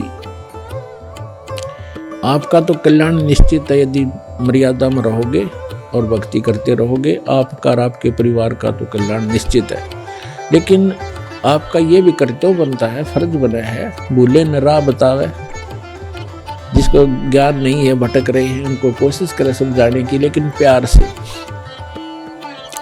किसी को आप समझाने की चेष्टा करोगे उसको एक बार तो कड़वा लगेगा। आपको भी ऐसा ही महसूस हुआ होगा प्रारंभ में, हमें भी ऐसा ही लगा था। जैसे गोरखनाथ जी को परमात्मा ने कहा था, गोरखनाथ मैं सबका गुरुआ, मैं सबका गुरु हूं पूरे विश्व का। तो गोरखनाथ जी कह रहे थे, आपका तुमरा वचन मोह लाग गए कड़ुआ। आप जो कह रहे हो ना अपने आप को मैं सबका मार्गदर्शक हूँ, गुरु हूँ, ये बात मुझे अच्छी नहीं लगती, कड़वी लगती है, बुरी लगती है। तो परमेश्वर ने कहा था कि कड़वा लगे सो मीठा होई, हमारी बात पति जय दोई। हमारी बात पर विश्वास करोगे तो आज जो आपको कड़वा लग रहा है एक दिन मीठा होगा। तो पुण्यात्माओं, आपका कर्तव्य बनता है इस परमेश्वर के सच्चे ज्ञान को अपने भाई बहनों पूरे विश्व के सभी हम एक वहाँ तक पहुँचाओ, जन जन तक पहुँचाओ। हम सभी एक परमात्मा के बच्चे हैं। हम अपनी अनजानपने में भिन्न भिन्न हो गए, गलत गुरुओं ने हमें बांट दिया, तो हम फिर एक हो सकते हैं। इस परमात्मा के ज्ञान को जन जन तक पहुँचाओ। यहाँ आश्रम से जो प्रचार की सामग्री ले जाओ और कोशिश करो सब तक पहुंचाने की। आपको एक और विशेष उपकार होगा, आत्म प्राण उद्धार ही ऐसा धर्म नहीं और एक जीव को काल के उस पाड़े ते छुटवा के सतलोक आश्रम में जोड़ने का इतना पुण्य होगा जैसे करोड़ गौओं को कसाई से बचाने का एक पुण्य होता है। तो आपको इतना पुण्य होगा, आप भी प्रचार करो और प्यार से करो, किसी का संघर्ष नहीं करे। कोई आपको बुरा भी बोला, आपका भाई बहन समझ के कि इसको पता नहीं है, तो उसके साथ विरोध नहीं करे, आगे चल पड़े। जिसको सुहा उसको ज्ञान समझावे और यहाँ से पुस्तकें लेकर वो बांटो और सबका कल्याण कराओ। बोलो सतगुरुदेव की जय। आप